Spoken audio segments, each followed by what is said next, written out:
Le titre du message pour aujourd'hui, c'est « Je décide d'être positif ». Il n'est pas tiré de ce petit livret que je vous montre ici, mais le titre du livret m'a accroché.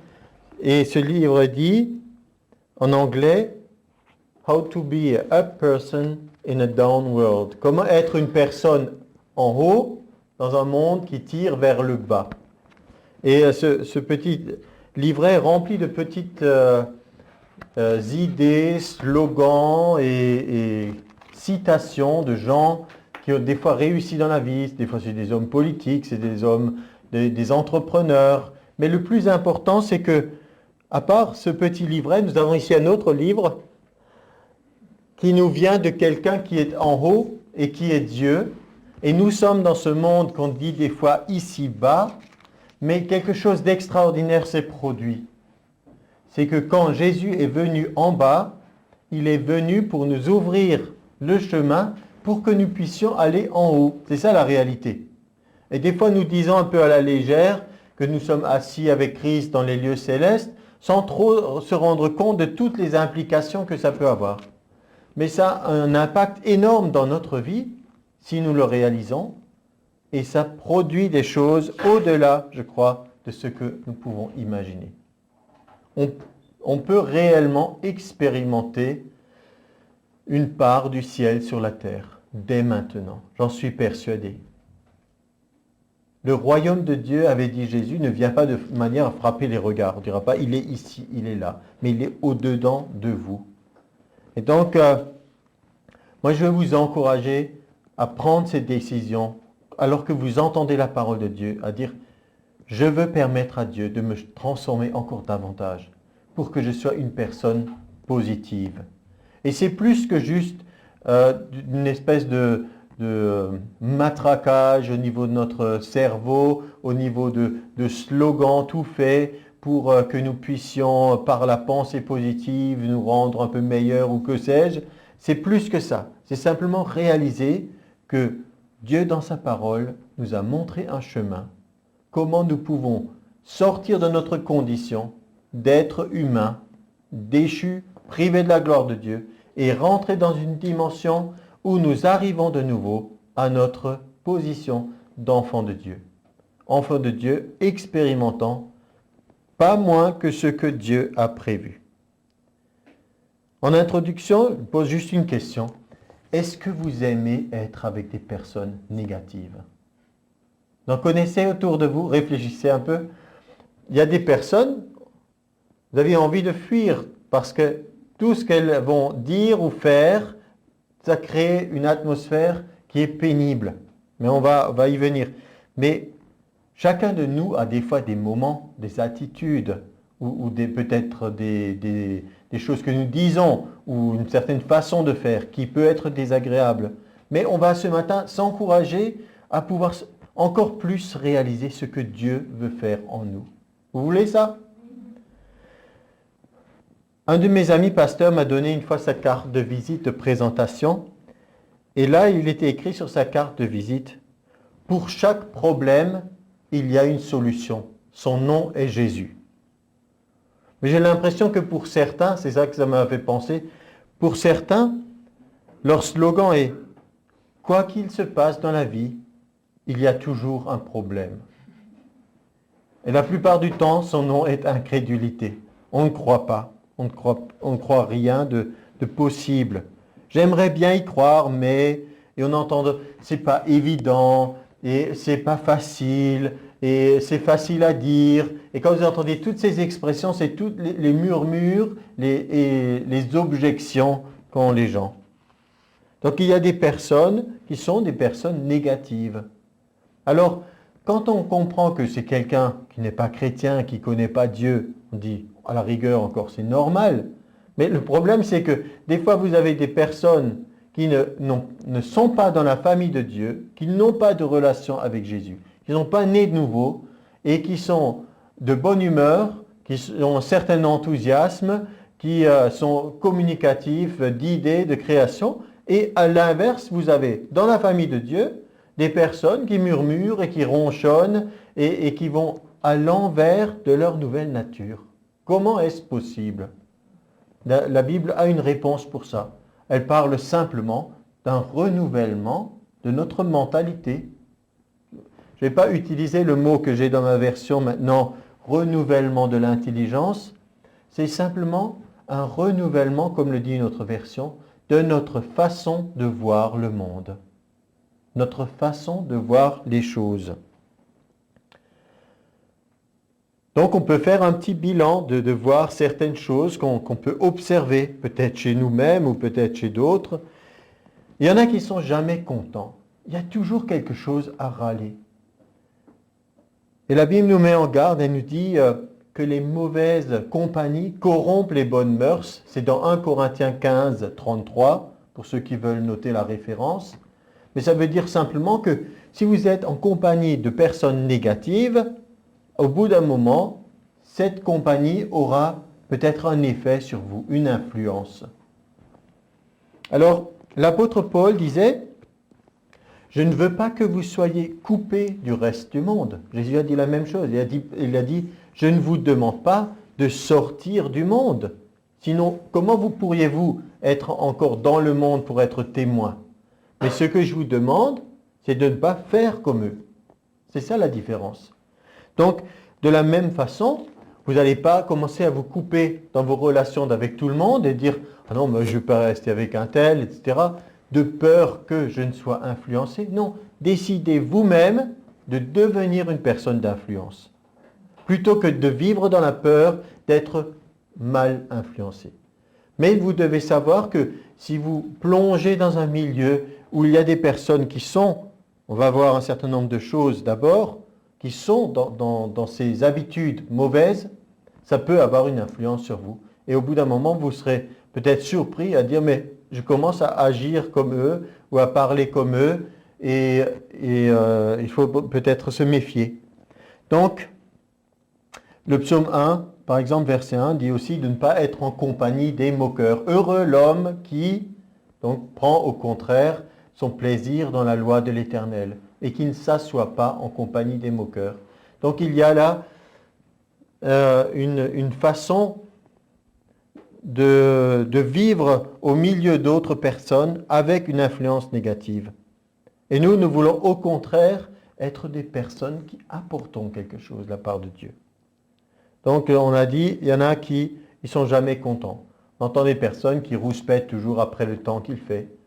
Et même s'il y a un temps qui est favorable aujourd'hui, ils vont déjà vous dire, oui, mais vous allez voir demain, ça sera pire, etc.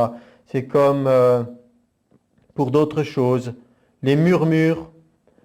Il y a des gens qui murmuraient en Israël, mais il y a une chose qui est intéressante, c'est dans Nombre, il me semble, oui, Nombre.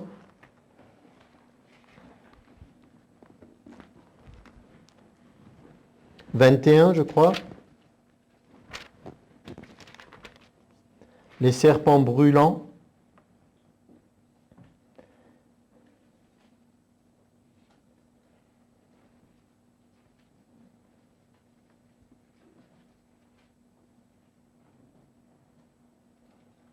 Au verset 4, « Ils partirent de la montagne de Hor par le chemin de la mer Rouge pour contourner le pays d'Édom.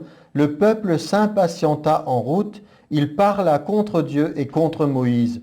Pourquoi nous avez-vous fait monter hors d'Égypte pour que nous mourions dans le désert? Car il n'y a point de pain, il n'y a point d'eau, et notre âme est dégoûtée de cette misérable nourriture. » Et donc ça, c'était un des aspects du murmure qui était au milieu du peuple.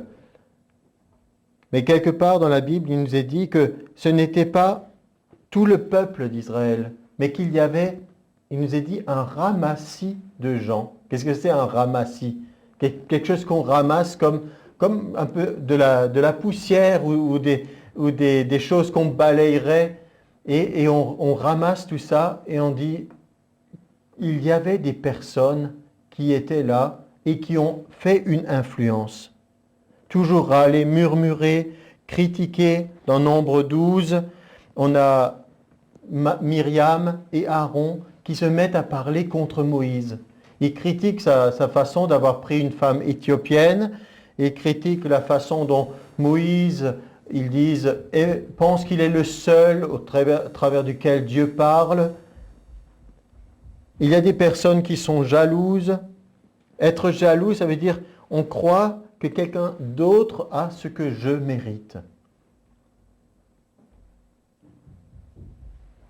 Quelqu'un dit de la critique. Quelqu'un qui critique, c'est quelqu'un qui connaît le chemin, mais qui ne sait pas conduire la voiture. Et les gens qui critiquent, pendant ce temps, ne font rien. Alors des fois, on parle de critique positive et critique négative. Alors je demande à voir. L'important, c'est que nous soyons participants de quelque chose qui se fait. Être juste assis, regarder les autres faire et dire tout ce qui ne va pas, personne n'est parfait, on trouvera peut-être toujours des choses à redire. Et donc il y a une attitude. Il y a aussi ceux qui sont envieux. L'épître de Pierre nous mettait en garde contre ça. Dans 1 Pierre 2, il nous est dit « Rejetant donc toute méchanceté, toute ruse, la dissimulation, l'envie et toute médisance, désirez comme des enfants nouveau-nés le lait spirituel et pur, afin que, par lui, vous croissiez pour le salut, si vous avez goûté que le Seigneur est bon. » Donc, toutes ces choses apparaissent dans la parole de Dieu. À nouveau, on a dans Nombre 14 le fait de contester. À ce moment-là, on a contesté à nouveau l'autorité de Moïse. Quand les espions étaient allés pour espionner Canaan et que par la suite ils sont revenus, alors tout le peuple a commencé à dire « Mais pourquoi Moïse nous a fait sortir et on n'aurait pas dû le suivre, on veut avoir un autre chef ?» Et ainsi, vous voyez aussi autour de vous, des fois, des personnes, elles contestent tout ce qu'elles voient, tout ce qui se fait, toute forme d'autorité. Et si vous dites un avis, elles vont tout de suite contester, dire quelque chose d'autre, et veulent toujours avoir raison. C'est toute une façon qui est vraiment fatigante. Chaque fois que vous faites une proposition, des fois, il se peut que ce soit dans des groupes de travail ou pour examiner une situation. Quand il y a des propositions, il y a toujours des personnes qui font toujours des contre-propositions. Quelque chose est proposé et voit toujours « Ah oui, mais j'y vois un danger ». Dans ce cas, ce n'est pas un avertissement, ce n'est pas pour mieux examiner la situation. C'est simplement une habitude. On a pris l'habitude de ne rien entreprendre, mais de toujours contester, critiquer et puis faire des contre-propositions. Alors quand toutes ces choses se passent dans le royaume de Dieu, vous voyez comme l'évangile peut être sérieusement freiné. Parce que dès que vous allez proposer une action, on va tout de suite vous dire oui, mais ça ne va pas marcher à cause de ci ou à cause de ça, ou ça a été déjà fait ailleurs, ou je ne sais quoi. Il y a aussi des personnes qui se plaignent tout le temps. Dans Jude 16, il nous est dit, il y a des gens qui se plaignent de leur propre sort. Mais la parole de Dieu a autre chose à dire à ce sujet. Dans un des prophètes, il nous est dit que chacun se plaigne de ses propres péchés. Vous n'y pouvez peut-être rien d'être dans la situation dans laquelle vous êtes, mais ça ne sert à rien de pleurnicher et de se plaindre. Au contraire, il faut essayer de voir quel est le chemin, quelle est la solution que Dieu me propose. Il y a aussi des personnes, elles sont d'une nature toujours un peu bougon, se complaire dans la mauvaise humeur. Ce n'est pas normal ça. Je parle spécialement pour un enfant de Dieu. On peut avoir du mal à se réveiller le matin, ça passe à la rigueur quelques minutes, mais après il faut se ressaisir et trouver un moyen de se réveiller, et de se réveiller aussi dans l'esprit pour dire bon, maintenant les premières minutes difficiles sont passées, maintenant on va aborder la journée d'une façon différente. Et je me rappelle toujours, c'est un langage un peu familier, j'avais vu une petite affiche, parce qu'il y a des gens qui disent toujours « je suis comme ça, je n'y peux rien ». Et donc, il y avait une petite affiche où il était dit « vous n'y pouvez rien d'avoir la tête que vous avez, mais vous y pouvez quelque chose de la gueule que vous faites ». Et donc, je pense que ça parle parce que c'est un langage direct, mais on dit de quelqu'un, c'est une expression française, il fait la gueule, ça veut dire qu'il fait un mauvais visage et il reste dans son attitude de bougon, de pas content. Et ça, ce n'est pas acceptable. Tout simplement pas acceptable. Et d'ailleurs, ça ne lui fait aucun bien. Il faut aider cette personne à se sortir de cet état, parce que ça ne va pas lui faire de bien. Donc il y a des personnes qui sont toujours en train de bougonner, en train de grogner. Donc Hébreux 12, 15 nous dit, il y a des racines d'amertume dans certains. Et qu'est-ce que nous devons faire? Quelle est notre responsabilité? Nous devons veiller à ce que personne ne se prive de la grâce de Dieu. La grâce de Dieu, c'est la faveur de Dieu qui nous permet de nous sortir de n'importe quelle situation. Même si quelqu'un est au fond du trou, il n'y a pas d'endroit inaccessible pour Dieu. Il n'y a pas un endroit où dire celui-là, il est allé trop loin, il était trop profondément dans je ne sais quoi. Nous avons le meilleur exemple que nous puissions trouver est l'exemple de l'apôtre Paul.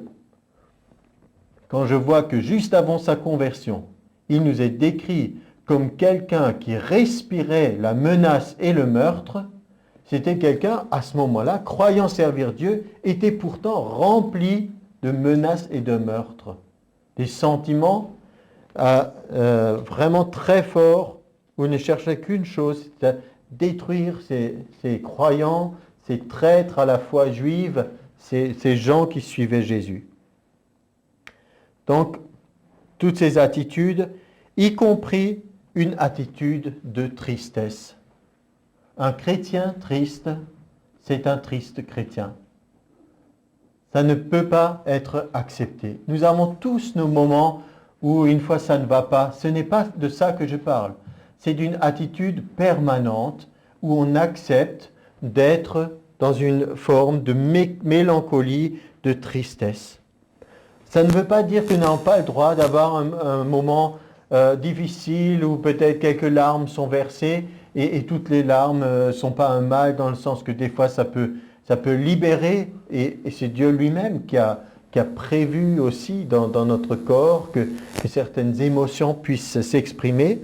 Et il nous parle dans 2 Corinthiens 7 qu'il y a même une tristesse selon Dieu qui pousse à la repentance et qui permet après d'en sortir plus grand et plus fort qu'on était avant. Mais il nous est dit aussi qu'il y a une tristesse selon le monde qui conduit à la mort. Donc nous devons être conscients de ce qui se passe peut-être en nous. Mais avec donc tout ce que nous avons vu, il y a encore un dernier point que j'aimerais rajouter. C'est des personnes qui sont centrées sur elles-mêmes. Tout est toujours ce que je fais, ce que j'accomplis, ce dont j'ai besoin et mes droits et tout ce qu'on me doit. Des personnes qui sont centrées sur elles-mêmes sont des personnes négatives. Elles n'apportent rien. Partout où elles passent, on peut dire que c'est comme des sangsues. Hein. Elles veulent tirer l'énergie et les forces chez tous les autres pour se les attribuer. On pourrait dire que c'est une sorte de vampire. Mais un monsieur qui s'appelle Dale Carnegie, qui est un homme qui a eu beaucoup de succès, et d'ailleurs il y a un truc très, très célèbre à New York, hein, qui s'appelle le Carnegie Hall, et donc il a fait aussi certaines citations. Il a dit « Vous pouvez vous faire plus d'amis en 2 mois en vous intéressant aux autres qu'en 2 ans en essayant que les autres s'intéressent à vous. » C'est un principe tout simple, on peut dire c'est un principe évangélique. C'est un principe qui serait inspiré de la parole de Dieu. S'intéresser aux autres. C'est le meilleur, la façon, une des meilleures façons que vous puissiez utiliser pour aider les autres. En vous intéressant à eux, en montrant qu'ils ont de la valeur à vos yeux, vous pourrez leur montrer aussi qu'ils ont de la valeur aux yeux de Dieu. Comment une personne peut-elle comprendre quelque chose à l'amour de Dieu s'il n'y a jamais aucun être humain qui lui manifeste de l'amour? C'est pour ça que nous avons un rôle à jouer. Donc avec toutes ces personnes négatives autour de nous et certains aspects que vous avez peut-être vus dans votre propre vie, je vous invite maintenant à vraiment prendre cette attitude de « je suis quelqu'un d'en haut ». Je fais maintenant partie de la famille de Dieu. Je suis dans le monde ici-bas, mais en réalité, je suis un citoyen du ciel. J'adopte une attitude qui correspond à mon pays céleste. Comprenez ça? Quand un ambassadeur est dans un pays, il représente en fait le pays d'origine, celui qui l'a envoyé. Et il vit d'après le standard du pays. Vous imaginez que même dans un pays pauvre, les ambassadeurs des pays riches vivent d'après le standard de leur pays parce qu'ils le représentent.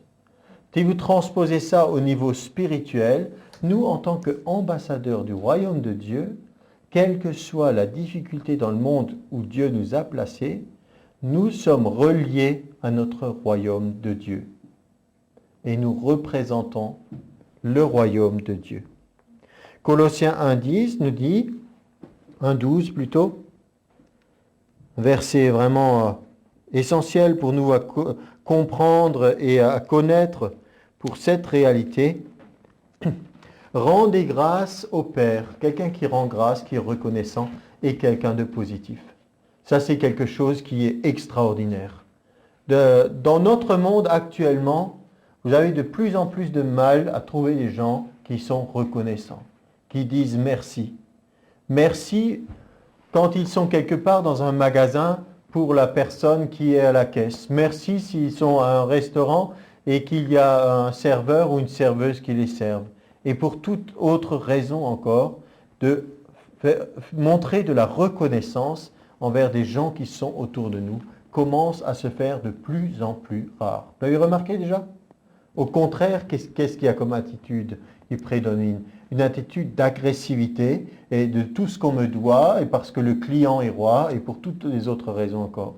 Mais nous sommes du royaume de Dieu. Alors nous avons une attitude qui est différente. Premièrement, nous rendons grâce au Père, qui nous a rendus capables d'avoir part à l'héritage des saints dans la lumière. Qu'est-ce qu'il a fait ? Il nous a délivrés de la puissance des ténèbres. La puissance des ténèbres n'est pas une puissance d'en haut. C'est une puissance d'être déchus, qui ont été précipités en bas. Il nous a transportés dans le royaume de son Fils bien-aimé, en qui nous avons la rédemption, le pardon des péchés. Le Fils est l'image du Dieu invisible, le premier-né de la création. Il est le premier-né de la création et nous avons été nés après lui. Et tel il est dans ce monde, tel Jésus s'est manifesté, tel aussi nous sommes maintenant. Soyons quelqu'un d'attrayant. Ça, c'est un défi que je vous lance. Quelqu'un avec qui on aime être.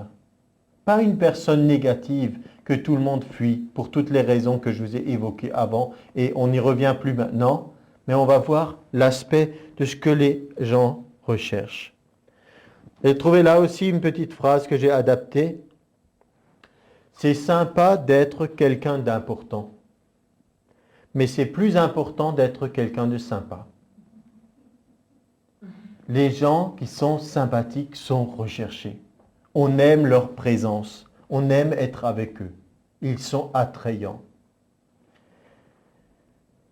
Il y a des personnes qui vous apportent du bonheur quand elles viennent. Et il y a des personnes qui vous apportent du bonheur quand elles partent.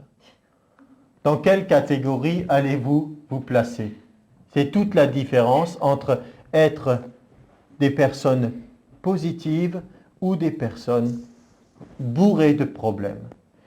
Là encore, je dis, ce n'est pas, entre guillemets, grave. Si c'est quelqu'un du monde, il vient à Jésus et il peut être délivré. Là où je m'inquiète plus, c'est quand c'est quelqu'un qui est dans le royaume de Dieu et qui s'est installé dans une attitude qui n'est pas digne du royaume. Et le pire, c'est qu'il est profondément malheureux. C'est pour ça que Jésus disait à un moment, je préfère que tu sois froid ou bouillant, mais surtout ne sois pas tiède. Si tu es froid, si tu es mort spirituellement, tu peux encore être ressuscité. Si tu es bouillant, ça c'est le meilleur, mais si tu es tiède, ça veut dire que tu as goûté un petit peu, mais que tu as mêlé ça avec beaucoup de choses du monde qui n'ont pas été renouvelées en toi. Alors tu es tiré des deux côtés, tu es tiède et tu es misérable. Et Pierre écrivait aussi de certaines personnes en disant « Le chien est retourné à ce qu'il avait vomi ». la truie lavée et de retourner dans la boue, pour décrire l'aspect de certaines personnes. L'auteur de l'épître aux Hébreux dit aussi que si une terre est souvent arrosée mais produit des ronces, qu'est-ce qu'on peut bien en faire encore? Alors on peut rien en faire, il est dit, on peut juste arracher les ronces et les jeter au feu. Donc ce n'est certainement pas notre image de ce que le chrétien doit être. Là c'était comme, je parle de ronces, vous voyez, c'est une question d'attitude et de disposition intérieure. Il y a des gens qui vont toujours se plaindre qu'il y a des épines aux roses. Et donc quelqu'un disait, pour être positif, il disait, moi je suis content que les ronces aient de si belles fleurs. C'est simplement des fois une question d'attitude. La réalité, vous ne pouvez pas toujours la changer, mais vous pouvez changer ce que vous êtes en train d'expérimenter au fond de vous. Et dans la même réalité, une personne peut être triste, abattue, mécontente, et une autre peut être satisfaite. L'apôtre Paul disait, j'ai appris à être content dans l'état dans lequel j'étais. C'est dans Philippiens. J'ai appris à être content. J'ai pas appris à être content parce que j'avais rien à manger, parce qu'il dit, j'ai expérimenté la disette. Mais il dit, j'ai appris à être content. Vivre le contentement, et il a dit, et il a aussi expérimenté l'abondance de Dieu. Donc, la question c'est, vous voulez adopter une attitude d'en haut, dans un monde en bas? Alors soyez bien assurés que vous avez changé de pays, que votre langage est en train de changer. Dans Jérémie 17, nous avons une belle illustration pour cela. C'est l'homme qui se confie en l'Éternel. Jérémie 17, d'abord l'aspect négatif. Ainsi parle l'Éternel, verset 5. Maudit soit l'homme qui se confie dans l'homme, qui prend la chair pour appui, qui détourne son cœur de l'Éternel. Il est comme un misérable dans le désert. Comme un misérable. Vous avez entendu? Misérable. Il ne voit point arriver le bonheur. Il habite les lieux brûlés du désert, une terre salée et sans habitants. Et maintenant, béni soit l'homme qui se confie dans l'Éternel et dont l'Éternel est l'espérance. Il est comme un arbre planté près des eaux, qui étend ses racines vers le courant, il n'aperçoit point la chaleur quand elle vient, et son feuillage reste vert. Dans l'année de la sécheresse, il n'a point de crainte, et il ne cesse de porter du fruit. La Bible nous dit ici, et ça c'est important pour nous, il y a une possibilité. Tout le monde dit possibilité? Il est possible, ça veut dire c'est possible, c'est pas impossible. Il est possible de vivre. Comment? De vivre en portant du fruit sans cesse. Même quand c'est difficile, même quand tout autour est sec, même quand c'est l'année de la sécheresse, quand il y a la chaleur, quand il y a tout ce que vous voulez, son feuillage reste vert. Vous pouvez rester positif dans un monde qui est pourtant négatif. Vous pouvez rester en vie, même si tout autour de vous est en train de dépérir. La Bible dit que c'est possible. À nous de nous encourager à croire ces choses et pas de tout tirer vers le bas, à dire bon, on ne peut rien changer. Donc, ayez cette attitude de quelqu'un d'en haut. Deuxièmement, donc ça c'était le 1, l'attitude de quelqu'un d'en haut. Deuxièmement, faites-vous du bien. Faites-vous du bien. Vous êtes là aussi, la Bible nous dit, pour jouir de la vie. Vous n'êtes pas une espèce d'esclave de Dieu. Rappelez-vous toujours la parabole des deux fils. Le fils prodigue, il va au loin, il vit dans la débauche et il dilapide tout ce que son père lui a donné. Ça, on dit, c'est pas bien. Mais le fils aîné, il est là, il vit comme un esclave, et il faut que nous comprenions que ça, ce n'est pas bien non plus. Parce qu'il y a des gens qui ont mis en opposition ces deux fils. On dit, ce que le fils prodigue a fait, ça, c'est pas bien du tout. Par contre, le fils aîné, c'est vrai qu'il n'était pas tout à fait comme il fallait, mais finalement, il est quand même pas mal comme garçon. parce qu'il est obéissant, un travailleur et tout ça. Oui, mais la Bible nous dit que pour le Père, il préfère avoir un fils prodigue, mais qui revient, avec lequel il puisse maintenant se réjouir, que n'avoir jamais de relation avec un fils qui vit à ses côtés, mais qui n'a pas une relation de fils, qui vit comme un esclave. Comprenez ce que je veux dire? Je crois que ce n'est pas pour justifier la vie de débauche du fils prodigue, ça n'a rien à voir. On parle surtout de la restauration de la relation. Mais je crois qu'il y a dans les églises, il y a trop de personnes avec une mentalité d'esclave comme le fils aîné. Ils ne savent jamais se réjouir dans la maison du Père. Ils ne savent pas se réjouir, ils sont négatifs. Ils ne savent pas réjouir quand le fils prodigue revient. Ils ne savent pas se réjouir avec le reste quand on fait la fête pour célébrer cet événement. La seule chose, c'est qu'ils ne voient que « tu n'as pas fait ça pour moi, tu ne m'as pas donné », parce qu'ils ne comprennent pas la nature du Père. Ils n'ont pas de relation avec lui. Alors il faut que nous apprenions à nous faire du bien dans la présence de Dieu. Ça s'apprend. Vous savez, les cultures sont très différentes. Peut-être vous n'aimez pas danser. Mais si on prend juste cet exemple, il y a tellement de danses différentes dans le monde, y compris de musique, que si vous avez dansé la valse et que vous allez dans un pays où on fait tout à fait autrement, à la fois au niveau musical et au niveau pas, etc., vous allez regarder ces gens, vous dites comment ils font là pour tourner ou sauter ou que sais-je, pour prendre cette illustration. Vous allez rester en dehors, vous dites, bon, ils sont en train de bien s'amuser, mais moi, je ne peux pas participer à ça. Alors, si vous le voulez, vous pouvez apprendre. Il y a des choses qui s'apprennent. Et moi, je crois dans le royaume de Dieu aussi, nous devons apprendre certaines choses. Nous devons nous ouvrir à certaines choses. Vous le croyez ça? Moi, je crois que Jésus était quelqu'un qui était absolument intègre, la Bible nous dit très clairement, qui était sans péché, qui n'a jamais participé au péché d'autrui, mais qu'en même temps, il était quelqu'un que même les gens qui étaient dans le péché étaient attirés vers lui.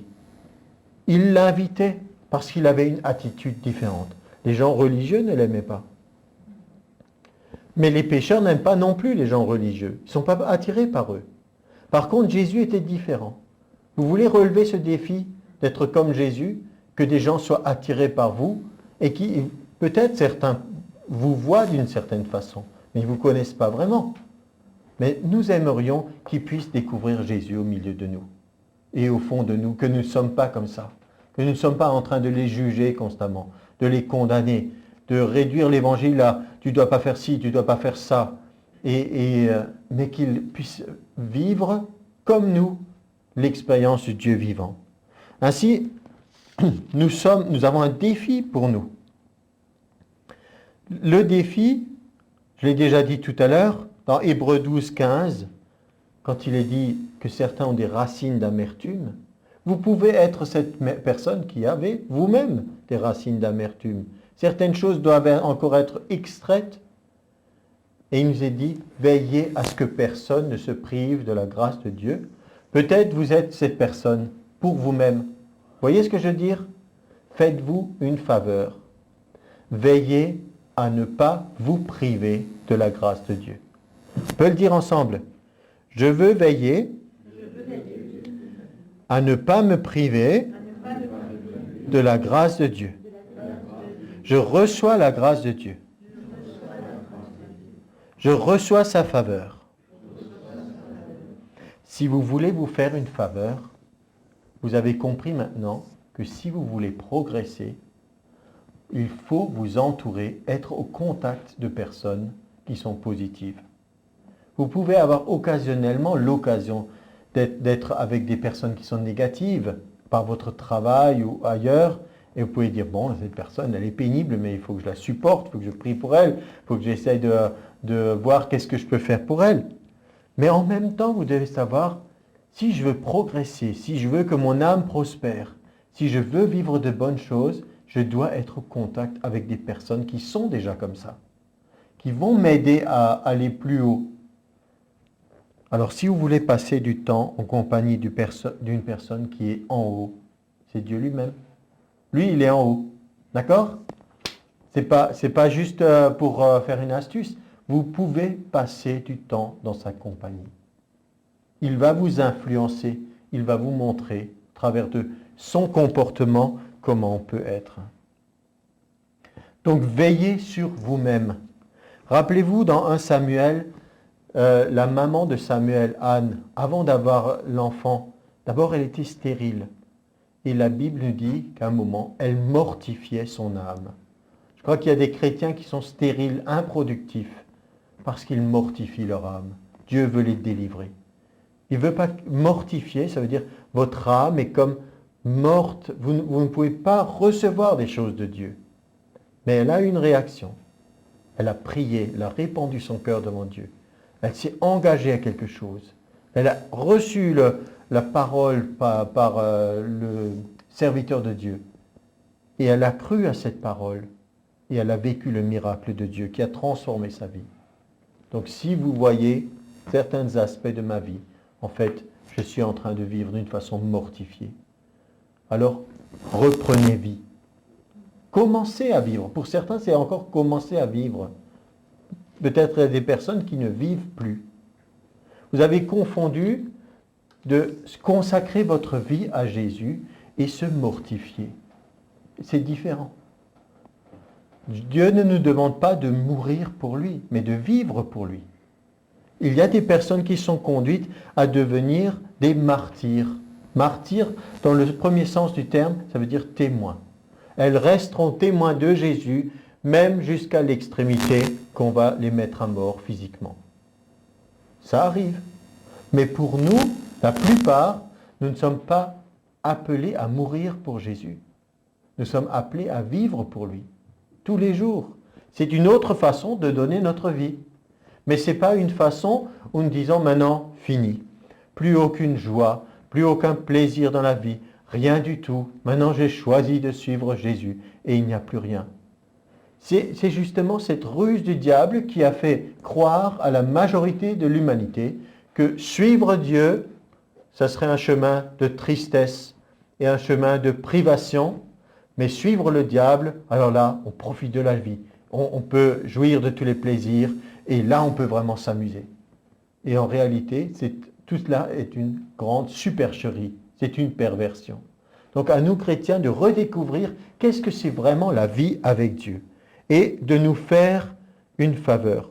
La première faveur que nous pouvons aussi nous faire, et ça je veux vous libérer par cette annonce, qui est une bonne nouvelle pour vous, vous n'avez pas été chargé de porter les fardeaux du monde entier. Quelqu'un l'a déjà fait. Mais vous savez, même au travers de messages pseudo-spirituels, il y a des gens qui se sont lancés dans des aventures d'intercession où ils vivent des choses au niveau de leurs sentiments et ils croient qu'ils sont très efficaces dans la prière s'ils se chargent de fardeaux. Ou dans la Bible. Je ne vois qu'une direction, c'est que nous devons apporter les prières, les requêtes à Dieu. Mais il a dit, déchargez-vous sur lui de tous vos soucis. Et il prendra lui-même soin de vous. Quand il est dit porter les fardeaux des uns des autres, il n'est pas dit de les porter pour que vous en soyez écrasés. Il s'agit de dire, vous voyez quelqu'un qui a un fardeau, aidez-le à le porter, mais pour s'en décharger. Pas pour que vous le preniez. Qu'est-ce que vous allez en faire? Il ne va finir que par vous écraser. Nous avons besoin de nous libérer de tout ça. Donc le premier, c'était adopter une attitude d'en haut. Deutéronome 28 promettait ça au peuple d'Israël. Vous serez toujours en haut et jamais en bas. Ça, c'était la bénédiction. Alors, je dis, si Israël avait cette bénédiction, alors nous, on a quoi? Nous croyons avoir une meilleure alliance, plus excellente, sur de meilleures promesses. On a au minimum ça aussi. Au minimum parce que c'est simple. Pourrait-on aller plus haut que assis avec Christ dans les lieux célestes? Nous sommes toujours en haut. Grâce soit rendue à Dieu qui nous a fait toujours triompher en Jésus-Christ. Nous sommes plus que vainqueurs en celui qui nous a aimés. Alors des fois, il nous faut changer nos lunettes. Comme le serviteur du prophète Élisée, qui ne voyait pas les choses que le prophète voyait. Et il a dit, Seigneur, ouvre les yeux de mon serviteur pour qu'il voie. Vous aussi, vous avez besoin de voir la réalité du monde dans lequel vous vivez, du monde spirituel dans lequel vous vivez. Le monde spirituel est tout aussi réel. Le monde spirituel n'a pas été créé pour les habitants de la planète Terre. Dieu était avant nous. L'univers était avant nous. Et nous avons été mis ici dans un environnement pour que Dieu puisse avoir des êtres qui allaient communiquer avec lui, avoir une communion. Et nous, on a tendance, comme on se moque maintenant de ces gens qui croyaient il y a 500 ans encore que la Terre, certains disaient qu'elle était plate, d'autres pensaient que le Soleil tournait autour et que la Terre était le centre de l'univers. On se dit, mais ils n'avaient pas toutes les connaissances que nous avons. Et on vit des fois avec cette même mentalité, comme si tout tournait autour de nous. Mais il faut qu'on apprenne à voir les choses comme ceux qui les voient d'en haut. En haut, nous disons en haut, mais en réalité, ça veut dire dans la dimension spirituelle de Dieu. Premièrement, attitude d'en haut. Deuxièmement, faites-vous du bien. Cherchez de voir, Seigneur, qu'est-ce que tu veux? Qu'est-ce que tu veux que je puisse vivre? Changez votre regard. Et troisièmement, et ma conclusion, c'est ce que vous tolérez, vous ne pouvez pas le changer. Si dans la liste des choses que j'ai énumérées, de râler, de murmurer, critiquer, être jaloux, envieux, contester sans cesse, se plaindre, être bougon, grogner, être triste, s'il y a parmi ceux-là quelques-uns qui vous semblent acceptables, parce que finalement, bon, j'en ai une douzaine là, mais vous vous dites peut-être, mais moi, j'en ai peut-être 2 ou 3, mais j'en ai quand même 8 ou 9 dans lesquels je suis assez bon, et vous faites une petite moyenne. Ce genre d'arithmétique ne marche pas dans le royaume de Dieu. D'accord? Vous avez compris ça? Chaque chose que vous laissez au diable dans votre vie peut être un endroit où il prend place, où il prend position, où il va vouloir toujours gagner du terrain. Il ne va pas vous laisser tranquille dans ce domaine. C'est pour ça qu'il faut que vous réalisiez que ces choses sont comme des ennemis qui sont à l'intérieur, comme des espions du camp adverse. Donc, ce que vous tolérez, vous ne pouvez pas le changer. Ne le tolérez pas. Si vous avez une tendance, par exemple, à vous plaindre ou peut-être à avoir des sentiments d'apitoiement sur vous ou peut-être être bougon ou d'autres choses, combattez ces choses. Combattez-les. Et vous savez que la façon de combattre ces choses est une façon agréable. L'apôtre Jean a dit, le commandement que nous avons reçu, c'est de nous aimer les uns les autres. Et ce commandement n'est pas pénible. Si Dieu nous demande, remplace la tristesse qui est dans ta vie par la joie. Je dis, oh non, vous trouvez que c'est pénible d'être joyeux? Vous ne croyez pas que c'est mieux? Mais ce n'est pas de la gaieté. Ce n'est pas parce que vous serez enivré ou parce que vous aurez vu un film rigolo. Ce n'est pas de cette joie qu'il s'agit. C'est une joie qui vient de Dieu. Je ne suis pas contre certaines choses amusantes, mais la question n'est pas dans ce domaine. Et quand il est dit « déchargez-vous sur lui de tous vos soucis », ça veut dire prenez-le au sérieux, prenez-le comme un ordre. Il a porté ces choses pour que nous ne soyons pas obligés de les porter. Le fait de dire « mais je peux m'en accommoder » ne suffit pas. Ne les laissez pas être en vous. Prenez-le vraiment à la fois comme un ordre de Dieu et comme une puissance, une force spirituelle qui va vous aider. C'est comme il y a des personnes qui restent accrochées à l'inquiétude. Ils pensent que l'inquiétude est d'une certaine façon une bonne chose. C'est bien parce que ça montre une attitude responsable. Et on pointe du doigt des gens qui sont insouciants. Ils devraient s'inquiéter plus. Ce n'est pas sérieux cette attitude qu'il a d'insouciance. Il ne faut pas confondre insouciance et légèreté. Prendre des choses à la légère, oh ça va aller, ça Ça, c'est inconscient. Là, on est sûr qu'on va s'attirer des ennuis. Mais se faire du souci dans le sens de s'inquiéter, ça nous détruit. Il n'y a aucune bonne chose dans l'inquiétude. Donc nous recevons des ordres de Dieu, que j'ai dit, qui ne sont pas pénibles. Dans 1 Thessaloniciens, nous avons une direction de Dieu que nous voulons appliquer à notre vie. Et ça commence, chapitre 5, verset 16, « Soyez toujours joyeux. » Soyez toujours, tous les jours, tout le temps, d'une manière permanente, joyeux. Si on comprend que joyeux, comme je l'ai dit, ce n'est pas l'hilarité ou la gaieté, c'est plus que ça prend différentes expressions peut-être. Des fois, ça peut être au travers d'un rire ou un sourire, ou c'est plus profond, c'est davantage un état permanent de satisfaction à l'intérieur. C'est ça la relation avec Dieu qui nous permet d'expérimenter que la joie de l'Éternel est notre force. Quelles que soient les choses qui viennent vers nous, il y a quelque chose en nous qui est plus fort et qui va toujours surmonter. Je ne vais pas commencer à être triste parce que j'ai toujours cette capacité de me rappeler qu'un avenir glorieux est devant moi, que celui qui est en moi est plus grand que celui qui est dans le monde, que je ne suis jamais seul, que tout est possible à celui qui croit, et toutes ces choses qui se mettent en action. J'ai la capacité d'être toujours joyeux. Ça ne veut pas dire que je le suis de manière permanente, mais j'ai la capacité de réagir, de dire qu'est-ce que je suis en train de faire là? Je me laisse aller. Je sais que si je me laisse aller à la tristesse ou au mécontentement, ça va me détruire. Concernant par exemple des choses qui nous détruisent, comme la haine. Au début, vous êtes juste fâché après quelque chose, mais si vous le laissez longtemps, ça va se développer en haine. Et quelqu'un a dit, pour vous, haïr quelqu'un, c'est comme de brûler votre maison pour vous débarrasser d'un rat. Et c'est une belle image parce que si vous avez un problème avec ce genre d'animal, personne n'aime les rats d'habitude. Et donc, si jamais vous avez un rat, je ne sais pas, dans la cave, au grenier ou quelque part, on veut absolument se débarrasser de ce genre de bête. Mais on comprend que ça n'aurait pas de sens de brûler la maison, de dire, voilà, maintenant, comme ça, on en est débarrassé.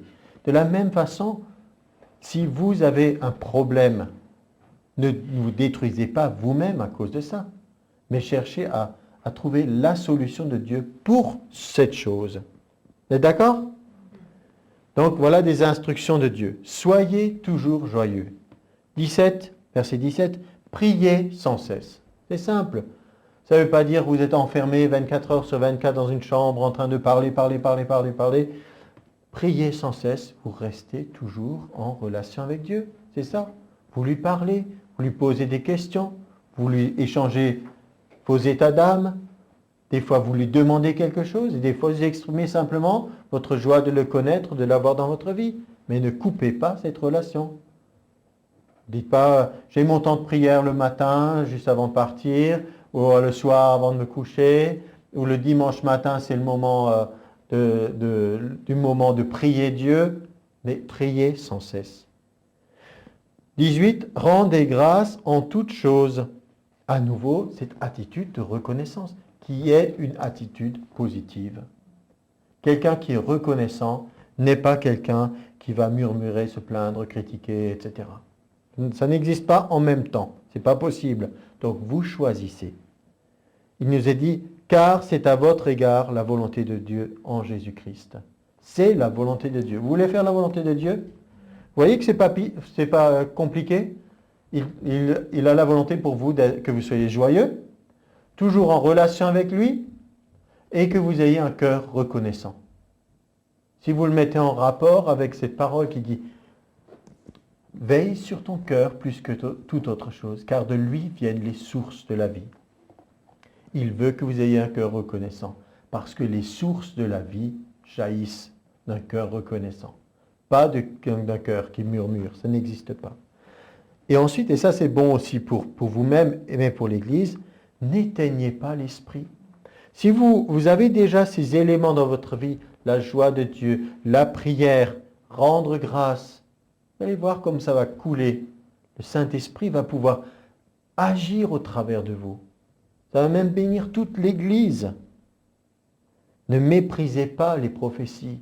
Ça, c'est aussi dans le cadre de personnes négatives. Dès qu'ils entendent quelque chose, oui, mais est-ce que c'est vraiment de Dieu, etc. Toujours on conteste, on met en doute. Non. Il dit que l'amour, il comprend tout, supporte tout, essaie d'excuser, d'être attentif. Il reçoit la parole de Dieu. Examinez toutes choses, retenez ce qui est bon. Beaucoup interprètent examiner toutes choses. Ouais. Il faut examiner pour voir ce qui n'est pas bon. La Bible dit examinez toutes choses, retenez ce qui est bon. Ça vous montre dans quel état d'esprit vous êtes.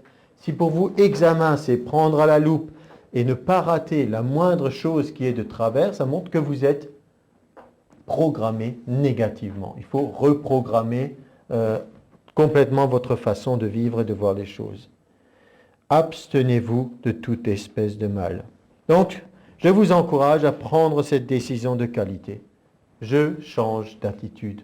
Si vous voyez que vous êtes conscient, il y a des choses que je dois réviser, je change d'attitude. On le dit ensemble? Je change d'attitude. Je règne dans ma vie. Je règne dans ma vie. Romains 5, 17 dit, si par l'offense d'un seul, la mort a régné par lui seul, à plus forte raison ceux qui reçoivent l'abondance de la grâce. Vous entendez? L'abondance de la grâce. J'ai parlé de la faveur de Dieu. Veillez à ne pas vous priver de la faveur de Dieu. C'est une faveur abondante. Et du don de la justice. C'est un don qui vous a été fait.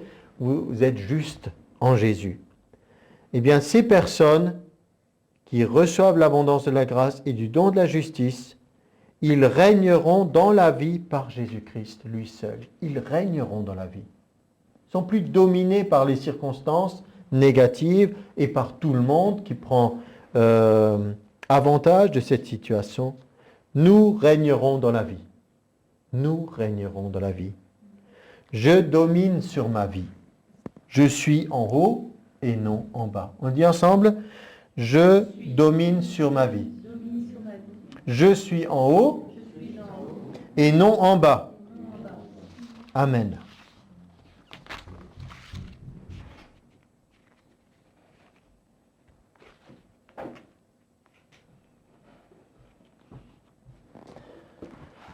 L'examen personnel de soi-même ne doit pas être trop rude non plus pour qu'on soit capable de le supporter. Et des fois, il se peut que tout seul, on n'y arrive pas. Alors, si vous avez une bonne relation avec quelqu'un, je parle par exemple parents-enfants ou au niveau des conjoints, vous pouvez aussi vous poser la question les uns les autres de temps en temps, dire, écoute, si tu vois dans ma vie quelque chose que je devrais changer, dis-le-moi. Si vous êtes prêt à ça, à progresser, vous devez le faire. Mais l'autre ne doit pas commencer à dire « Ah, je déballe la liste !» Et alors, ça va vous mettre KO pendant une semaine. Mais il y a des moments appropriés. Vous pourrez dire « Mais écoute, voilà, j'ai observé que tu as toujours cette réaction dans telle situation. Peut-être tu devrais en prendre conscience et supporter, surmonter cet aspect. » Donc voilà, ça c'est pour les devoirs à la maison, les travaux pratiques.